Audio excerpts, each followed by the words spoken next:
One day, you thought maybe there is the possibility of becoming an admiral, and you said something to God about that. Tell me. I was living in Pensacola, Florida. I was the chaplain for the Chief of Naval Education and Training. I had a walk-in closet that I used as my prayer closet, and I would read Scripture and pray Scripture in that closet. I was reading through the book of James. I came across a very familiar passage, James 4:2, "You have not because you ask not." And I felt something powerful in my spirit saying, "What do you want?" And I sort of dismissed it, but again it came back with persistence. I said, "What do you want?" And I realized that it was God giving me an offer like he gave Solomon. Ask what I will give you.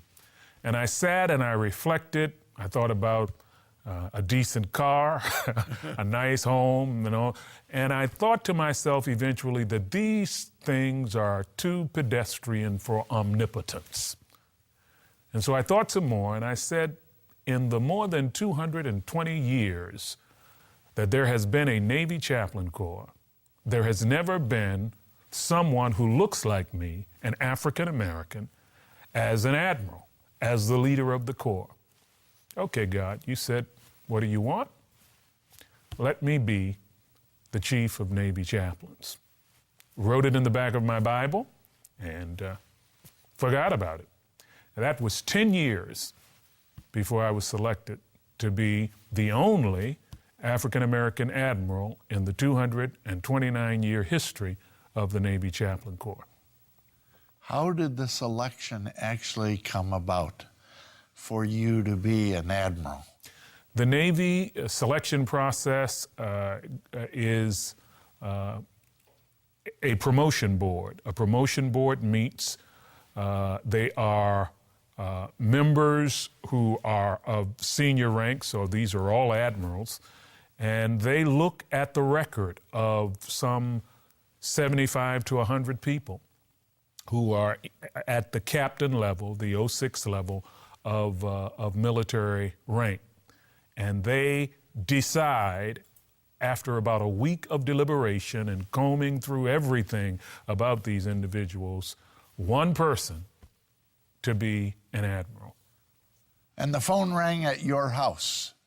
The phone rang, I picked it up after my wife told me that it was the chief of, the deputy chief of chaplains at the time, who was on the phone, and the admiral never called your house. I mean, this is, and so I just thought this must be a very serious emergency. Something bad. So it was certainly a great relief to discover that he had some of the best news I've heard in a long time, and that was that I had been the selectee. I had been so junior in the zone that I really had not even thought seriously about that as a possibility at that particular juncture. But you still weren't the chief of chaplains, of course. No, I was the deputy for 3 years and then became the chief of chaplains. God has brought honor to many people because of your dedication to him. Many people don't call you Barry Black. We call you Daniel because of the way God has chosen to use you in government circles. When we come back, we'll talk about another great honor that has come to Dr. Barry Black.